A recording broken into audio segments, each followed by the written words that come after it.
अस्सलाम वालेकुम। तो welcome back to another semester. आवाज़ आ रही है सबको? तो कोई एक बंदा माइक खोल के कंफर्म कर दे। Yes sir. माइक एक दफ़ा बात करके अब दोबारा याद से बंद कर लिया करो, क्योंकि माइक खुले हुए होते हैं तो डिस्टॉर्शन आ रही होती है, सबको आवाज़ प्रॉपर नहीं आएगी। अच्छा, तो आज हमारी लैब है डिजिटल लॉजिक फंडामेंटल्स। तो किसी ने, आई होप किसी ना किसी ने तो मैनुअल खोल के पढ़ा होगा कि मैनुअल में क्या लिखा हुआ है क्या नहीं लिखा हुआ। क्या समझ में आता है कि डिजिटल लॉजिक से क्या मुराद है, क्या मतलब है इसका?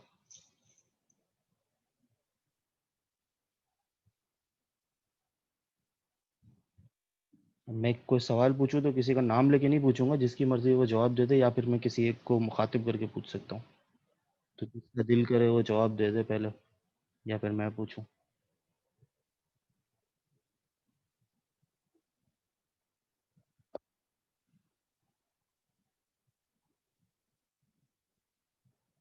चलो भाई अली, पहले तुम ही बता दो कि डिजिटल लॉजिक से क्या समझ में आ रहा है।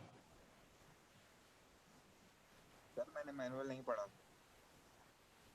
यूसुफ भाई आपने पढ़ा है? सर आई थिंक सिग्नल्स के बारे में पढ़ते हैं। सिग्नल्स? किस तरह के सिग्नल्स, क्या सिग्नल्स? जो ये इलेक्ट्रॉनिक सिग्नल्स जो होते हैं, जो इंफॉर्मेशन डेटा वगैरह ट्रांसफ़र कर रहे होते हैं। अच्छा, और कोई भाई? सर सिग्नल्स जो नंबर्स के थ्रू लाइक बना के भेजे जाते हैं, लाइक डिजिटल आ रहा है तो डिजिट से कंसर्न्ड है, लाइक देखें, जो नंबर फॉर्म्स में होता है। टॉपिक का नाम है डिजिटल लॉजिक। तो सबसे पहली बात तो इसे ये समझ में आ जाती है कि हम काम करेंगे डिजिटल एरिया में। मतलब दो तरीके के सिग्नल्स होते हैं, हर किसी को पता है। एक सिग्नल होता है एनालॉग, मतलब वेव्स की फॉर्म में जो आ रहा हो, सारे सिग्नल्स वेव की फॉर्म्स में ही होते हैं। बस फ़र्क ये होता है कि एनालॉग में जो है ना, आपके पास साइन वेव फॉर्म आ रही होती है, मतलब ऐसा गोल घूम के आ रही होगी, या कोसाइन होती है, या टेंज, अलग अलग किस्म की आपके पास वेव्स होती हैं जो कि एनालॉग होती हैं। एक फॉर्म होती है डिजिटल। अच्छा, एनालॉग में क्या है कि आपके पास कंटिन्यूसली वैल्यूज में चेंज आ रहा होता है, मतलब हर मिली सेकेंड पे, हर नैनो सेकेंड पे आपके पास, चूंकि साइन वेव सबने देखी हुई है तो आपको समझ में आ रहा है कि मैं चेंजेस की क्या बात कर रहा हूँ, कि हर मिली सेकेंड पे, हर नैनो सेकेंड पे आपके पास उस वेव फॉर्म में सेकेंड्स पे चेंज आ रहा है। डिजिटल में क्या फ़र्क होता है कि आपके पास स्क्वायर वेव्स होती हैं मोस्टली। स्क्वायर वेव्स में आप खुद ध्यान रख सकते हैं कि आपके पास या तो वन आ रहा होगा, या आप स्विच करेंगे तो जीरो आना शुरू हो जाएगा। ये होगा कि वन और जीरो पे स्विचिंग के दौरान एक सीधी स्ट्रेट लाइन आ जाती है। इसके बाद मतलब वो नैनो सेकेंड्स का या मिली सेकेंड्स का काम होता है। इसके बाद वो फौरन अपनी वैल्यू चेंज स्विच कर देता है, या तो वो वन हो जाएगा या वो जीरो हो जाएगा। तो हमारा आजकल मोस्टली जो भी टेक्नोलॉजी पे काम हो रहा है, चाहे वो पीसी की कोडिंग हो या मोबाइल की प्रोग्रामिंग हो, किसी भी तरीके की कोई भी कोडिंग हो, वो सारी बाइनरी कोडिंग पे काम हो रहा होता है। और बाइनरी आपका वन जीरो होता है।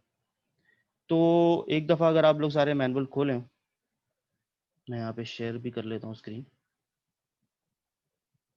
तो खैर हम सबसे पहले तो शुरू करेंगे कि आप लोगों ने मल्टीसिम तो सबने यूज़ किया है ना? मल्टीसिम किस तरीके से यूज़ होता है, उसमें क्या करना होता है, आइडिया है सबको? जी सर, मल्टीसम यूज किया। तो प्रोटियस भी ऑलमोस्ट उसी के तरीके से ही शुरू में, खैर आउटलाइन है, इसको तो छोड़ दो। प्रोटियस एक सॉफ्टवेयर है, प्रोटियस भी उसी से रिलेटेड है। बस इसमें ये फ़र्क होता है, प्रोटियस में हमें एक ये फ़ायदा होता है कि हम अपनी बनाई हुई सर्किटरी को, सर्किटरी की पीसीबी डिज़ाइनिंग भी कर सकते हैं। मतलब मैंने एक सर्किट यहाँ पे डिज़ाइन किया अपने स्कीमेटिक पे, और जब मैं उसकी पीसीबी डिज़ाइनिंग वाले ऑप्शन पे जाऊँगा तो बाकायदा उस सर्किट की मुझे पीसीबी डिज़ाइनिंग भी बनी बनाई मिल जाएगी, या थोड़ी बहुत मुझे एडिटिंग करनी होगी। सबको आइडिया है पीसीबी क्या होता है?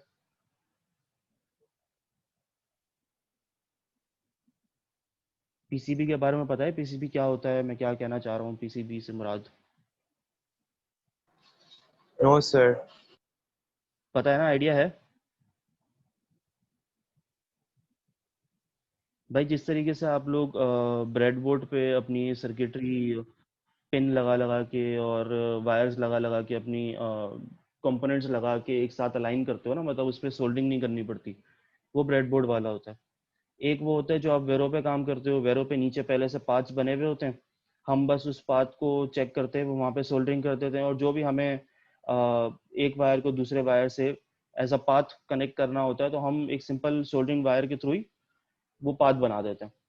एक होती है पीसीबी डिजाइनिंग। अब जो मैं सोल्डरिंग वायर से पाथ बना रहा था ना, वो पीसीबी में ग्रीन कलर का या येलो कलर का कोई भी पीसीबी हो सकता है, उसमें पहले से वो पाथ बना हुआ होता है।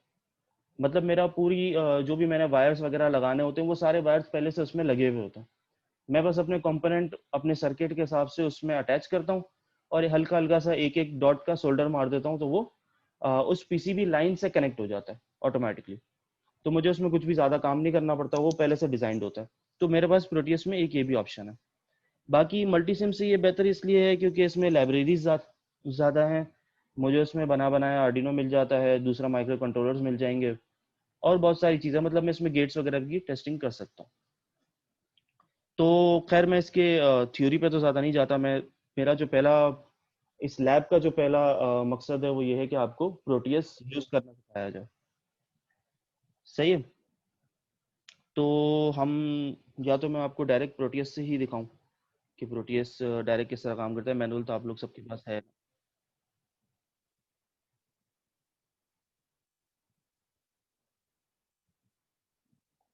तो ये मेरे पास कुछ इस तरीके का प्रोटियस दिखता है। ये सॉफ्टवेयर मैं आप लोगों को शेयर कर दूंगा कि कहाँ से, या तो मैं आप लोगों को उसका सॉफ्टवेयर सेंड कर दूंगा या मैं आप लोगों को उसका लिंक शेयर कर दूंगा जहाँ से आप लोग इसको कर सकते हैं डाउनलोड। खैर ये मेरे पास आ गया प्रोटियस का मेन व्यू। प्रोटियस के मेन व्यू मेरे पास बहुत सारे ऑप्शंस हैं यहाँ पे। मतलब मैं फाइल से या तो न्यू कर लूँ, यहाँ पे मैं पीसी पे लेआउट बना सकता हूँ, स्कीमेटिक कैप्चर बना सकता हूँ, सिमुलेशन। अच्छा, एक मुझे इसमें ये भी फ़ायदा है कि मैं जब इस पे डिज़ाइनिंग कर लेता हूँ पूरी, मैं अपना पूरा सर्किट बना लेता हूँ, तो मैं इसको यहाँ पे सिमुलेट करके चेक कर सकता हूँ कि वायस में कोई गलती है या नहीं, या ये चल जाएगा।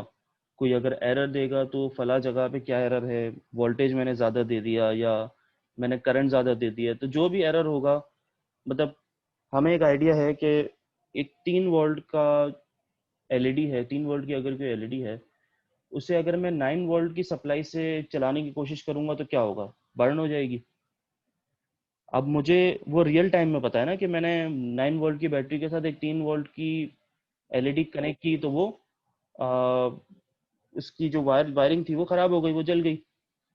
मुझे इन सिमुलेशन बेस भी ये सारी चीज़ें पता चल सकती हैं। मैं यहाँ पे अगर अपनी सिमुलेशन में सर्किटरी में अगर मैं एक 9 वोल्ट की बैटरी के साथ 3 वोल्ट की एलईडी कनेक्ट करूँगा, तो मुझे नीचे सिमुलेशन में एरर बाकायदा शो करेगा कि आपका वोल्टेज ज़्यादा है, या वो उसकी दूसरी लैंग्वेज में मुझे शो करेगा कि आपने कोई ना कोई गलती की है। तो इन शॉर्ट कोई एक बंदा मुझे बताए कि अगर मैंने 9 वोल्ट की बैटरी के साथ 3 वोल्ट की एलईडी कनेक्ट करके उसे ग्लो करवाना है, तो मैं क्या करूँगा? मैं इन सब के बीच में क्या कनेक्ट करूँगा? सर रेजिस्टर सीरीज कितने में ओम एक और का? वो लगा देंगे बैटरी, या फिर रजिस्टर रजिस्टर लगा लगा देंगे। दो। रजिस्टर वाला जवाब सही है, रजिस्टर लगेगा, मगर कितने ओम का? 6 ओम का। हम्म 6 ओम का। तो कम से कम 470 ओम का या 330 ओम का लगता है, इससे ज़्यादा नहीं लगता 9 वोल्ट की बैटरी के साथ। अच्छा, बस फ़र्क ये पड़ जाता है, देखो आप लोग जितना ज़्यादा ओम का रजिस्टर लगाएंगे ना, उतना कम करंट फ्लो करेगा। और जितना कम करंट फ्लो करेगा, उससे उसकी वजह से मेरी एलईडी जो है वो उतनी ही मिनिमम ग्लो होगी। अगर मैं कम ओम का लगाऊंगा, मतलब उतना लगा दूं कि एलईडी पे ज़्यादा लोड ना पड़े मगर वो एटलीस्ट ग्लो कर जाए, तो मेरा रजिस्टर ज़्यादा, वो रजिस्टर की वैल्यू ज़्यादा होगी, मेरी एलईडी कम ग्लो करेगी। अगर रजिस्टर की वैल्यू कम होगी तो एलईडी ज़्यादा ग्लो करेगी। बस ये फ़र्क है। अक्सर ये होता है कि लोग पूरी मतलब आप लोगों से पहले जो थे डीएलएफ वाले, उन्होंने पूरी सर्किटरी डिज़ाइन कर ली। अब उन्होंने बैटरी का फ्लो इस तरीके से रखा था कि वो 3 एलईडी से गुजर के चौथी एलईडी पे उसका वोल्टेज जा रहा था या उसका करंट जा रहा था। तो शुरू की 2 एलईडी में या 3 एलईडी में तो ग्लो ज़्यादा है, इसके बाद वाले एलईडीज में ग्लो कम है। तो ये बस फ़र्क हो जाता है जब जैसे जैसे वोल्टेज ड्रॉप बढ़ना शुरू हो जाएगा या करंट ड्रॉप बढ़ना शुरू हो जाएगा, तो एंड तक आते आते करंट की वैल्यू कम हो जाती है। तो वैल्यू जितनी कम होती जाएगी, मेरी एलईडी का ग्लो उतना कम होता जाएगा। खैर ये मेरे पास स्क्रीन है, मेरी स्टार्टिंग स्क्रीन। यहाँ पे एक ऑप्शन है ISIS। अच्छा, ISIS का फुल फॉर्म आप लोगों को आपके वर्ड में लिखा हुआ मिल जाएगा, वो रहा ये इंटेलिजेंट स्कीमेटिक इनपुट सिस्टम।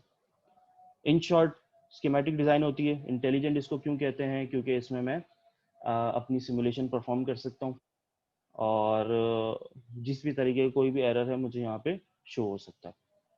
तो मैं स्कीमेटिक के अंदर एंटर हो जाता हूँ। ये मेरे पास एक न्यू फाइल खुल गई स्कीमेटिक की। मैं अब चाहूँ तो इसके अंदर कोई भी कंपोनेंट्स एंटर करके कुछ भी बैटरी या रजिस्टर, LED कुछ भी रख के मैं उनकी रिस्पॉन्स चेक कर सकता हूँ। रिस्पॉन्स किस तरीके से? मैं अपनी पूरी सर्किटरी को सिमुलेट करके चेक कर सकता हूँ। एक बेसिक ओवरव्यू ले लेते हैं इस पूरे पैनल का, जो यहाँ पे मेरे पास लेफ्ट साइड पे बना हुआ है और टॉप पे बना हुआ है। खैर टॉप में काफ़ी हद तक चीज़ें तो आप लोगों को पता ही हैं। सेव का ऑप्शन है, ये मेरे पास स्कीमेटिक का डिज़ाइन का जो मैं भी स्कीमेटिक जिससे मैंने खोला, बराबर वाला जो है वो PCB लेआउट का है। लाइब्रेरीज़ यहाँ पे गिवन है।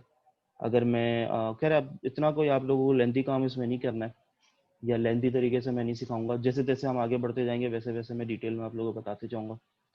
लाइब्रेरी का आप लोगों को सबको आइडिया है कि अगर किसी किस्म की कोई लाइब्रेरी किसी के अंदर ऐड नहीं है, जस्ट सपोज मैं अगर आर्डिनो पे किसी प्रोग्रामिंग को टेस्ट करना चाह रहा हूँ, तो मैं आर्डिनो को तो खैर यहाँ पे डायरेक्ट इन करके स्कीमेटिक में इन करके उसके साथ कनेक्शंस करके मैं उसको टेस्ट कर सकता हूँ।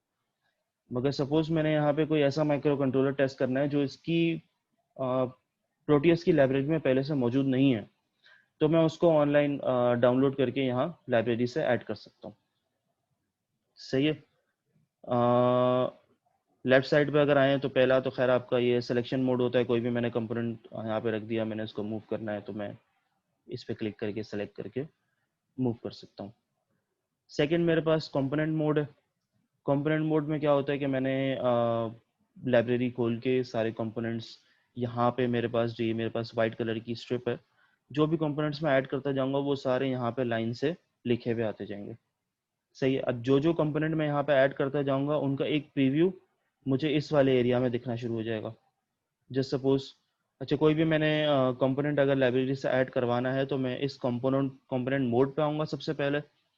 फिर मैं यहाँ पे P, एक मेरे पास ऑप्शन लिखा हुआ है यहाँ पे सबको दिख रहा होगा P, या तो ये P दबा दो या फिर आप लोग यहाँ अपने कीबोर्ड में से P दबा दो, तो आप लोगों के पास एक इस तरह की कोई लाइब्रेरी खुल जाएगी। अच्छा, लाइब्रेरी में मेरे पास हज़ारों किस्म की चीज़ें हैं।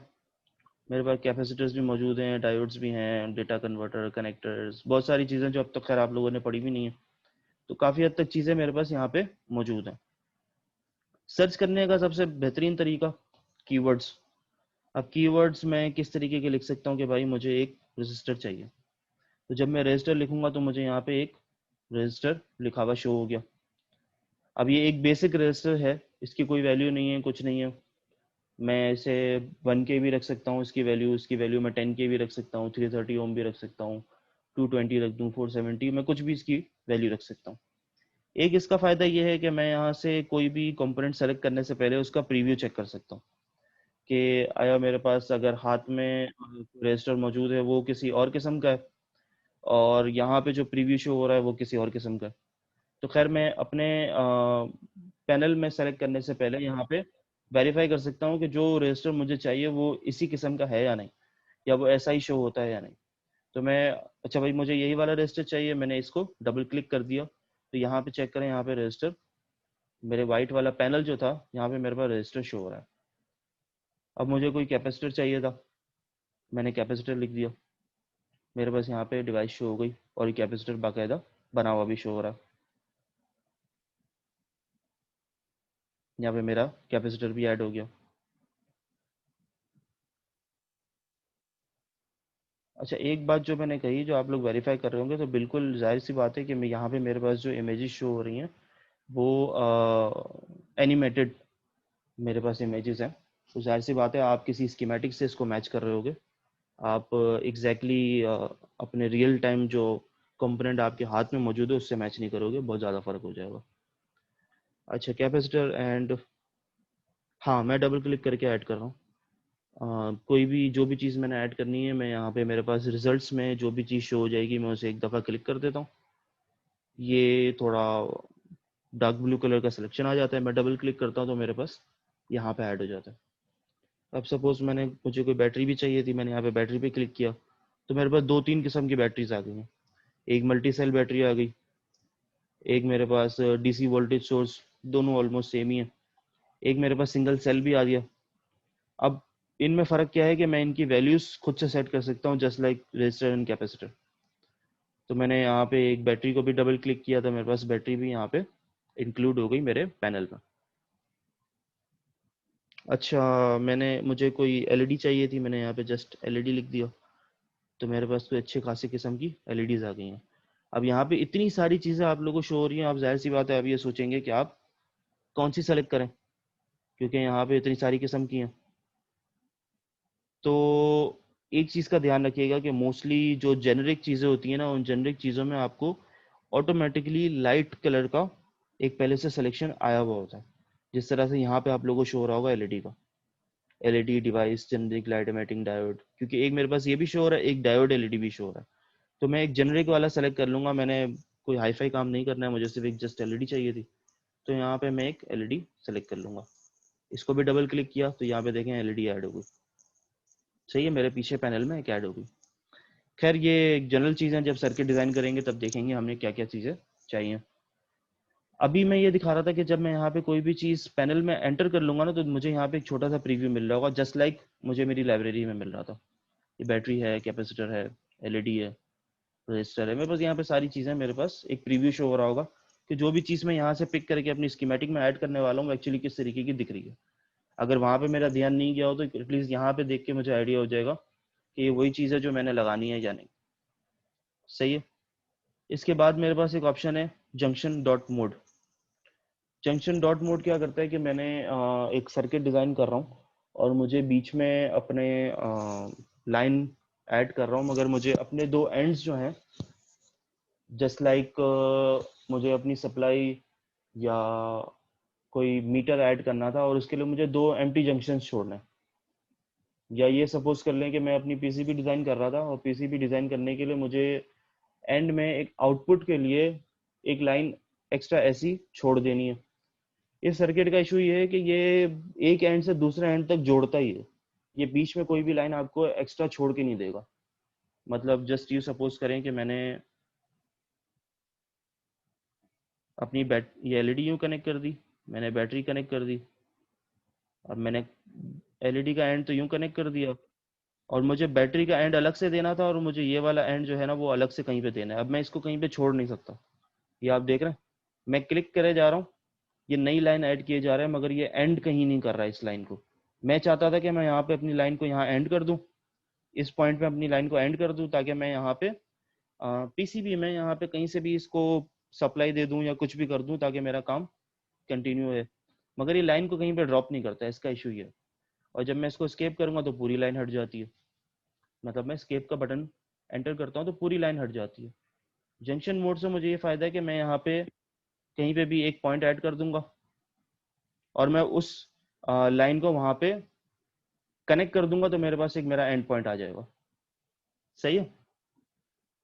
अच्छा, ये मेरे पास एक वायर लेबल मोड है, मैं किसी भी वायर पे इसको क्लिक करूँगा, मैंने उस पर नाम लिख दिया तो मेरे पास यहाँ पे लेबलिंग आ जाएगी। अच्छा, लेबलिंग कुछ हद तक कुछ लोगों को ज़रूरी होती है कि जब वो स्कीमेटिक पूरी डिज़ाइन कर लेते ताकि एंड में उनको ये याद रहे, एंड में इनको ये याद रहे कि कौन सी लाइन किस वजह से कहाँ से यूज़ हो रही थी और किससे कनेक्टेड थी।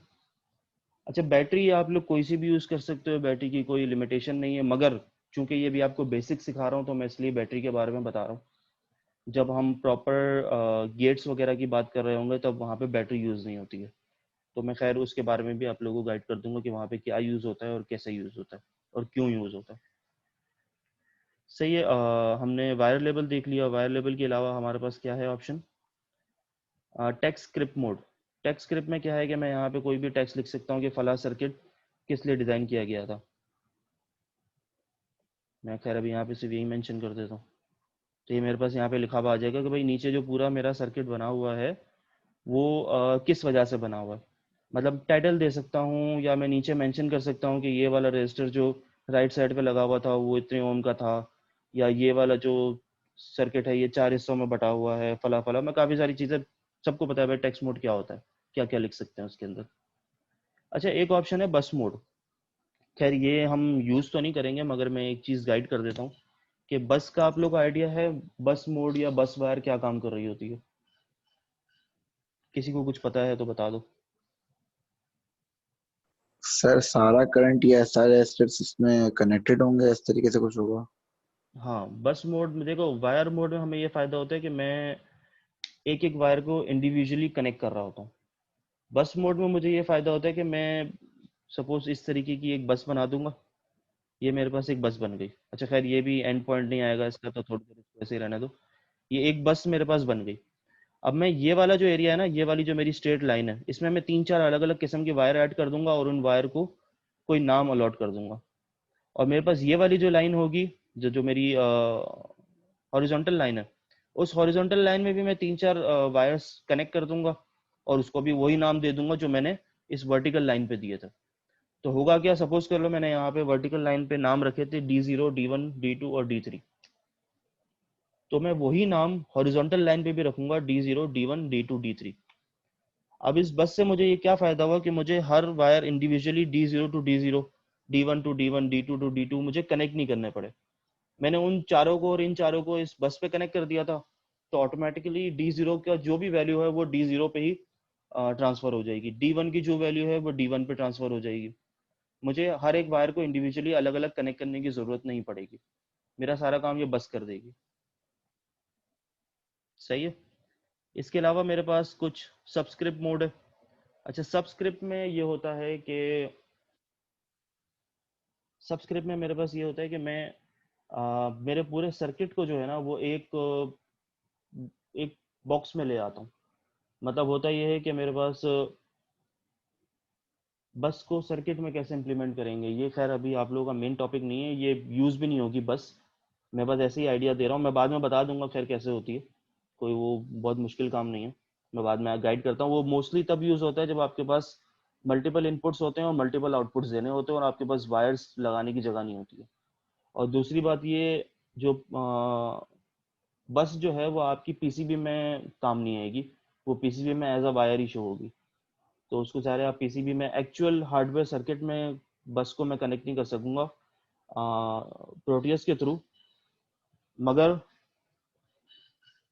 इन सिमुलेशन बेस, इन सॉफ्टवेयर बेस मैं आप लोगों को बाद में बता दूंगा कि वो किस तरीके से काम हो रहा था। बस उसमें मल्टीपल इनपुट्स और मल्टीपल आउटपुट्स लेने होते हैं। सही है, उसका भी यूज नहीं है, जब होगा तब मैं गाइड कर दूंगा। अच्छा, सब्सक्रिप्ट मोड में मैं ये बता रहा हूँ कि मेरे पास एक सर्किट बना हुआ होगा, मैं उस सर्किट को एक बॉक्स की फॉर्म में, एक बॉक्स बना के उस सर्किट को उसके अंदर इंक्लूड करा दूंगा। फिर मुझे जो भी इनपुट्स देने होंगे, मुझे जो भी आउटपुट देने होंगे वो मैं ले सकता हूँ। बस मैं अभी आप लोगों को गाइड कर रहा हूँ इन सबको किस तरीके से यूज़ करना है, कैसे यूज़ करना है, वो जैसे जैसे आगे टॉपिक आता जाएगा वो वैसे वैसे मैं बताते जाऊँगा, क्योंकि मैं सारी चीज़ें अभी बताने लगा तो बहुत लंबी हो जाएगी क्लास। अच्छा, टर्मिनल्स हैं कुछ जो हमें यहाँ पे यूज़ करने होते हैं। इनपुट है, आउटपुट है। इनपुट आउटपुट खैर यूज़ होते नहीं है। पावर यूज़ हो जाएगा, ग्राउंड यूज़ होगा, वो कब होगा, कैसे यूज़ होगा, वो मैं बताता हूँ बाद में। अच्छा, डिवाइस पिंस मोड, ये भी इन्वर्ट है, पॉजिटिव क्लॉक, नेगेटिव क्लॉक। अगर मैंने क्लॉक्स वगैरह इनपुट देनी हो, क्लॉक का भी आप लोगों को आइडिया है किस तरीके से यूज़ हो रहा होता है डिलेज वगैरह देने के लिए। वो डिले वगैरह अगर मैंने देने हो तो मैं यहाँ से यूज़ कर सकता हूँ, इसमें भी बस और शॉर्ट पिंस वगैरह हैं। अच्छा, इसके अलावा मेरे पास ग्राफ्स हैं। ग्राफ्स भी मुख्तलिफ़ किस्म के हैं, डिजिटल, एनालॉग, फ्रीक्वेंसी मेजर, जो भी आप लोगों ने करना हो वो उस हिसाब से यूज़ कर सकते हैं। ये मेरे पास एक्टिव पॉपअप मोड है, जनरेटर। अच्छा, जनरेटर मोड भी आप लोगों के पास काम का है। जनरेटर मोड किस तरीके से, कि मैंने इससे पहले जो आप लोगों को बताया था कि आप दो तरीके से सिग्नल्स जनरेट करते हैं, या तो वो साइन वेव होगी या वो डिजिटल वेव होगी, कोई भी वेव होगी। तो अगर मैं बाकायदा किसी जनरेटर के थ्रू कोई वेव जनरेट करवाना चाह रहा हूँ तो वो मैं यहाँ पे कर सकता हूँ। साइन की है, साइन को जाहिर बात है अगर मैंने 90 डिग्री इन्वर्ट कर दिया तो वो कोसाइन बन जाएगी। खैर मैं कोई भी जनरेटर पिक करके उसको डबल क्लिक करूंगा तो उसके अंदर उसकी सारी डिटेल्स होंगी कि मैं कौन कौन सी वेव जनरेट करवाना चाह रहा हूँ या किसको किस पे स्विच करवाना चाह रहा हूँ। डिजिटल भी हैं, पल्सेस भी हैं, क्लॉक भी हैं, सब कुछ इसमें मौजूद है। वो जब यूज़ करेंगे तब सिखाऊंगा।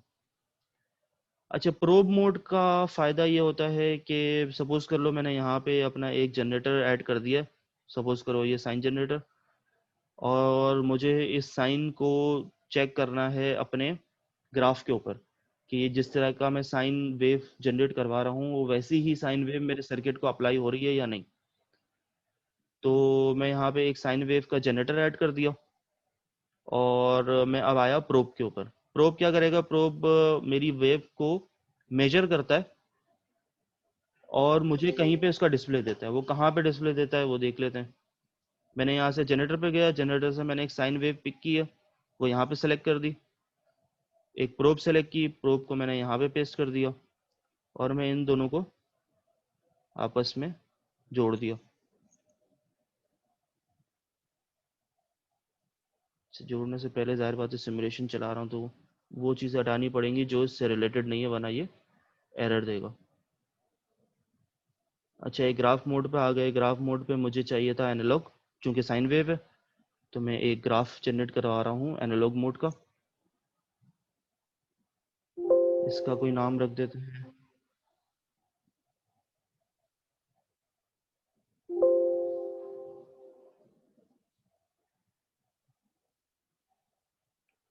सही। इस पे क्लिक करेंगे, जो भी एनालॉग मेरा लिखा हुआ आ रहा था, एनालॉग मोड लिखा हुआ आ रहा था, एनालिसिस, उस पर क्लिक किया तो कुछ इस तरीके की विंडो खुल जाती है। अब मैंने किस चीज़ की यहाँ पे वैल्यू चेक करनी है, तो मैंने यहाँ पे साइन को सेलेक्ट कर लिया, ओके कर दिया।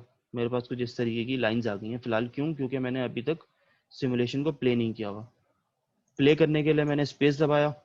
मैंने जैसे ही स्पेस को सेलेक्ट किया तो मेरे पास एक साइन वेव बनी हुई आ गई।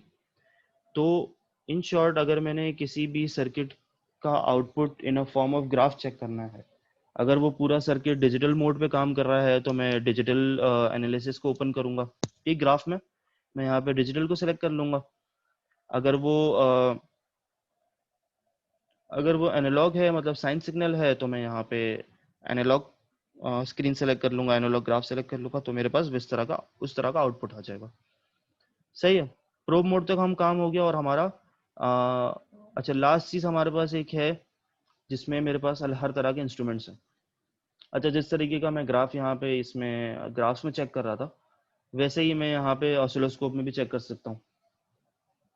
आई डोंट थिंक कि आप लोगों को पिछली एलसीए में ऑसिलोस्कोप वगैरह अगर यूज़ करना सिखाया है तो अच्छी बात है। अगर नहीं सिखाया है तो जब, या तो मैं इसमें सिखा दूंगा या फिर जब हमारी यूनिवर्सिटी दोबारा स्टार्ट होगी तब मैं उसमें गाइड कर दूंगा कि किस तरीके से काम हो रहा है। अच्छा, मैंने जैसे यहाँ पे क्लिक करके इसे डिजिटल पे कन्वर्ट कर देना है। अच्छा, इसमें ऑप्शन नहीं है, मैं दूसरा सेलेक्ट कर लेता हूँ।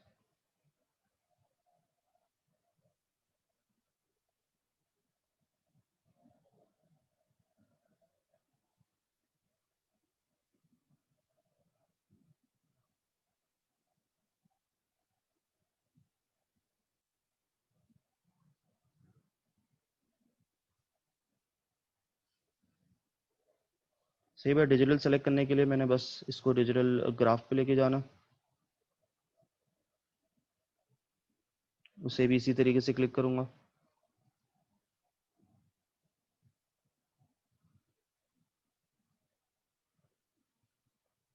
ये देख लो। अब मैं, जाहिर सी बात है, मैंने यहाँ पे से कुछ मिलीमीटर में सेलेक्ट, मिलीज में सेलेक्ट किया हुआ है, तो मेरे पास कुछ थोड़ी देर के बाद एक पुशअप आ रहा है और इसके बाद वो 1 की तरफ चला गया, मतलब 0 से आया, यहाँ पे इसकी वैल्यू चेंज हुई और ये 0 से 1 पे स्विच हो गया। अब जाहिर सी बात है, मैं अगर यहाँ पे इसी, और चूंकि मैंने इसे कुछ 1 मिली सेकेंड के लिए चलाया है और 100 मिली सेकेंड के लिए चलाया है, तो मैंने जस्ट एक स्पेस एंटर किया था और कुछ 50 मिली सेकेंड के बाद ये 550 है, हाँ नहीं सॉरी, 500 मिली सेकेंड के बाद ये स्विच हो गया और 1 पे चला गया। 1 सेकेंड के लिए सॉरी ये प्ले हुआ था। अगर मैं इसे कंटिन्यूस प्ले करूंगा तो कंटिन्यूस में ये ज़्यादा वेव शो होंगी। मैंने यहाँ पे फिलहाल जस्ट स्पेस दबाया 1 सेकेंड की सिमुलेशन के लिए। सही है, यहाँ पे भी आप लोगों को दिख रहा है 0 से लेके 1 पे स्विच हुआ है डिजिटल के लिए। सही है, सारे मैंने यहाँ पे आप लोगों को ऑप्शंस दिखा दिए कि भाई कौन कौन सा ऑप्शन क्या क्या काम कर रहा है।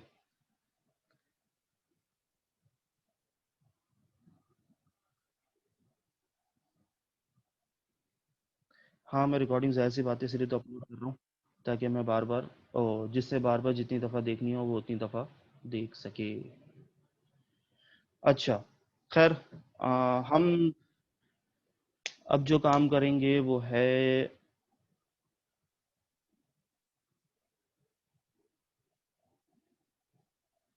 हाँ, तो हम जो काम करेंगे वो है एक्चुअली डिजिटल गेट्स के ऊपर।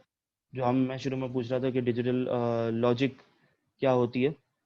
तो डिजिटल लॉजिक चूंकि बाइनरी कोड्स पे डिपेंड कर रहा है, तो बाइनरी कोड हमारे पास 1 zeros हैं, तो हम गेट्स के ऊपर इस लैब में काम करेंगे और सीखेंगे कि एक्चुअली गेट्स क्या काम कर रहे होते क्या हैं, और किस तरीके से यूज़ किए जाते हैं और कहाँ कहाँ पे हम यूज़ कर सकते हैं।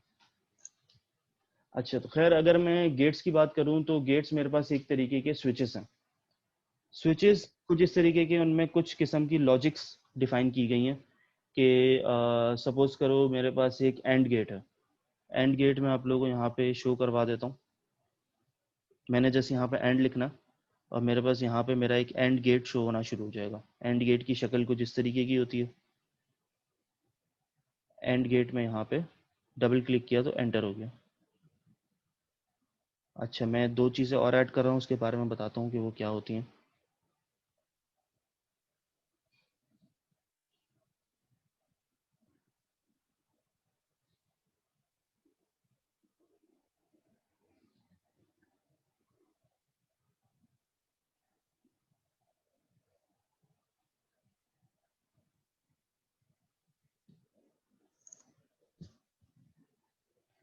हाँ, मैंने देखा है आपने कितनी दफ़ा ज्वाइन किया है। सही है, मैं उसकी रिकॉर्डिंग अपलोड कर दूंगा, वो बाद में देख लेना कि किस तरीके से क्या क्या सिखाया था मैंने। अच्छा, मैं ये बता रहा था कि हम चूंकि इस लैब में लॉजिक गेट्स के ऊपर काम करेंगे, जो कि एक्चुअली डिजिटल लॉजिक के ऊपर, गेट्स जो हैं वो डिजिटल लॉजिक के ऊपर काम कर रहे होते हैं।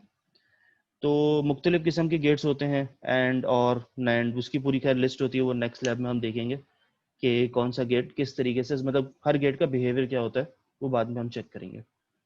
अच्छा, इसमें सर्किट डिज़ाइनिंग के लिए हमारे पास दो चीज़ें हैं। जो हमारे पास गेट्स होते हैं वो एक्चुअली 5 वोल्ट पे काम कर रहे होते हैं। 5 वोल्ट से ज़्यादा वोल्टेज वो बेयर नहीं कर सकते। सही है। तो हम सपोज करें कि अगर मैं एक बैटरी लगाने का सोच रहा हूँ, तो मेरे पास बैटरी जो अभी है वो यहाँ पे 9 वोल्ट की शो हो रही है। तो या तो मैं 9 वोल्ट की बैटरी के साथ कोई रेजिस्टर लगा के अपना गेट कनेक्ट करूँ, या मैं पहले से ही इसे 5 वोल्ट असाइन कर दूं कि भाई आपने 5 वोल्ट से ज़्यादा वोल्टेज मेरे सर्किट को सप्लाई नहीं करना। अब इसमें इशू ये है कि मैंने यहाँ पे एक 5 वोल्ट की बैटरी तो दे दी, अब मैंने यहाँ पे एक गेट देना है। अब गेट का इशू ये होता है कि आप इस पिन को जितनी दफ़ा, इन दोनों पिन्स को हाई या लो करेंगे तो मेरे पास आउटपुट चेंज होगा। हाई या लो से मुराद ये है कि या तो मैं इन्हें पॉजिटिव 5 वोल्ट दे रहा हूँ, या मैं इन दोनों इनपुट्स को कोई ग्राउंड की वैल्यू दे रहा हूँ। ग्राउंड मतलब जीरो वोल्टेज। अच्छा, इनके लिए एग्जैक्टली जीरो होना ज़रूरी है। सही है। आपका जो यहाँ इन दोनों पॉइंट्स पे जो इनपुट है, जो हाई और लो है, वो या तो 5 वोल्ट होना चाहिए, या तो 5 वोल्ट होना चाहिए, या वो जीरो होना चाहिए। अगर वो 0.0001 भी हुआ ना, तो ये इसको पॉजिटिव ही समझेगा। ये समझेगा भाई मेरे पास कोई ना कोई तो सिग्नल आ ही रहा है, इसे यहाँ पे एग्जैक्टली जीरो देना पड़ता है। सही, एग्जैक्टली ग्राउंड। तो इन मुश्किलों से बचने के लिए हम यहाँ पे बैटरी का इस्तेमाल जो है वो काफ़ी हद तक नहीं करते। अच्छा, जब मैं अपना हार्डवेयर में सर्किट बना रहा होता हूँ तब हम वहाँ पे इस्तेमाल करते हैं, वहाँ पे यूज़ करते हैं। तब हम क्या करते हैं कि एग्जैक्टली वहाँ पे एक स्विच कनेक्ट करते हैं। वो स्विच वहाँ पे हमारे जो गेट का इनपुट है वहाँ पे 1 और 0 में, मतलब +5 और 0 में या ग्राउंड में स्विच कर रहा होता है। सही है। मैं या तो उसको पॉजिटिव की तरफ स्वाइप कर रहा होता हूँ तो वो 5 वोल्ट देने लगता है, या मैं नेगेटिव की तरफ स्वाइप करता हूँ तो वो 0 वोल्ट देने लगता है। अच्छा, खैर, इन सर्किट में इन किस्म की मुश्किलात से बचने के लिए हम यहाँ पे यूज़ करते हैं लॉजिक स्टेट। लॉजिक स्टेट का फ़ायदा ये है कि मैं इसे क्लिक करूँगा तो ये 1 हो जाएगा, दोबारा क्लिक करूँगा तो ये 0 हो जाएगा। 1 होने पे ये एग्जैक्टली 5 वोल्ट देगा, 0 होने पे ये एग्जैक्टली 0 वोल्ट देगा, बिल्कुल ग्राउंड। तो मैं इन शॉर्ट जस्ट क्या करता हूँ, एक सेकेंड,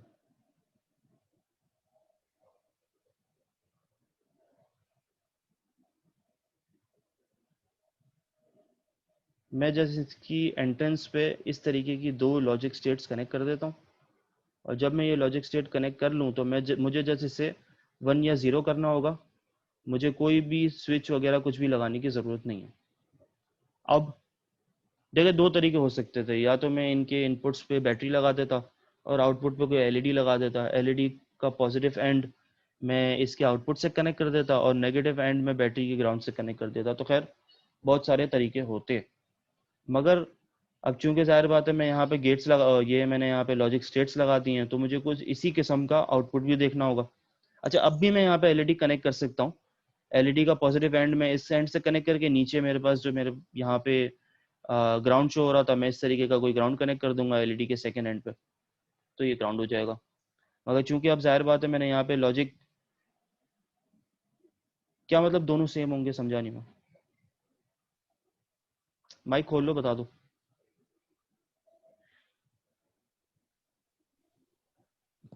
सर ये आपने 0 0 रखे हैं, ये 0 और 1 हो सकते हैं या फिर ये दोनों सेम ही रखने हैं हमने लॉजिक गेट जो आपने बनाए हैं?